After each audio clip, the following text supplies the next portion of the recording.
สุดท้ายเธอก็มาทิ้งฉันไปมันเหมือนไม่มีความหมายกับเธออีกต่อไปเธอทำให้ฉันตายใจเธอทำให้ฉันไว้ใจกับเธอแค่ไหนก็เพราะว่าเธอมีเขาเข้ามา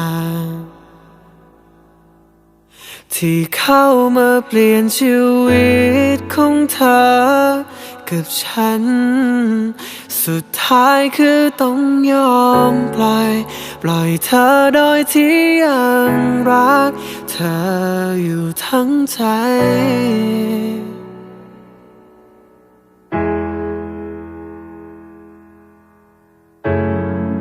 มันเจ็บจนต้องร้องไห้เพราะหัวใจแบกรับไม่ไหว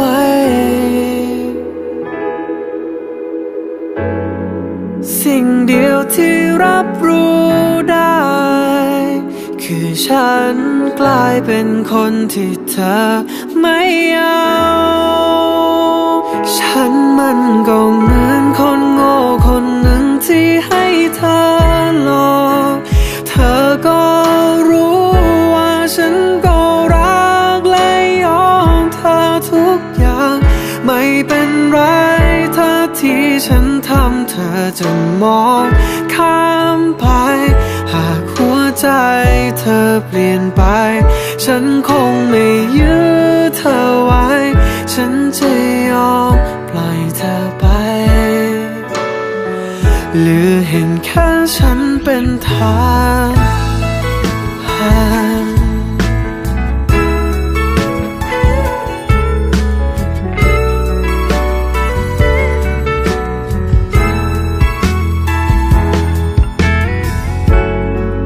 มันเจ็บจนต้องร้องไห้เพราะหัวใจแบกรับไม่ไหว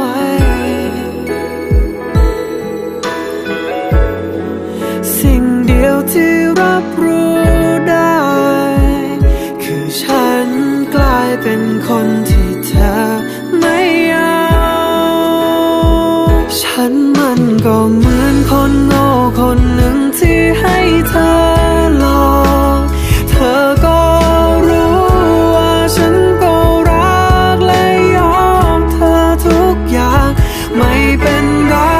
ถ้าที่ฉันทำเธอจะมองข้ามไปหากหัวใจเธอเปลี่ยนไป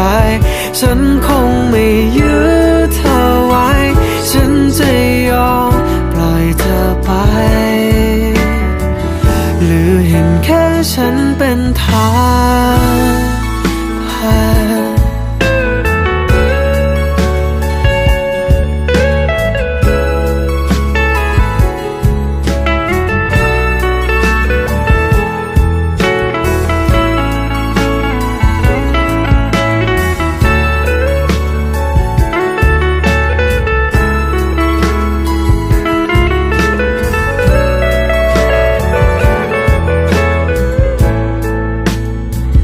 ฉันมันก็เหมือนคนโง่คนหนึ่งที่ให้เธอ